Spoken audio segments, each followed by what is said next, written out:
13 centimetre വശമുള്ള സമചതുരത്തിന്റെ വികർണം വശമാക്കി വരയ്ക്കുന്ന സമചതുരത്തിന്റെ പരപ്പളവ് എത്ര ചതുരശ്ര സെന്റിമീറ്റർ ആയിരിക്കും?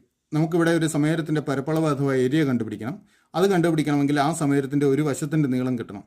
അപ്പോൾ ആ സമചതുരത്തിന്റെ ഒരു വശം എന്ന് പറയുന്നത് 13 സെന്റിമീറ്റർ വശമുള്ള സമചതുരത്തിന്റെ വികർണമാണ്. അപ്പോൾ ഒരു വശത്തിന്റെ നീളം കാണാൻ നമ്മൾ 13 സെന്റിമീറ്റർ വശമുള്ള സമചതുരത്തിന്റെ വികർണത്തിന്റെ നീളം കണ്ടാൽ മതി. ഓർക്കുക, ഒരു സമചതുരത്തിന്റെ ഒരു വശം അറിയാമെങ്കിൽ അതിന്റെ വികർണത്തിന്റെ നീളം കാണാൻ വശത്തിന്റെ നീളത്തിനെ √2 കൊണ്ട് ഗുണിച്ചാൽ മതി. അപ്പോൾ വികർണത്തിന്റെ നീളം എന്ന് പറയുന്നത് 13√2 ആണ്. അപ്പോൾ ഈ നീളം വശമായി വരുന്ന സമചതുരത്തിന്റെ പരപ്പളവാണ് കണ്ടുപിടിക്കേണ്ടത്. ഒരു വശത്തിന്റെ നീളം അറിയാമെങ്കിൽ സമചതുരത്തിന്റെ പരപ്പളവ് കാണാൻ ഈ വശത്തിന്റെ നീളത്തിന്റെ വർഗ്ഗം എടുത്താൽ മതി. അതായത് 13√2 സ്ക്വയർ.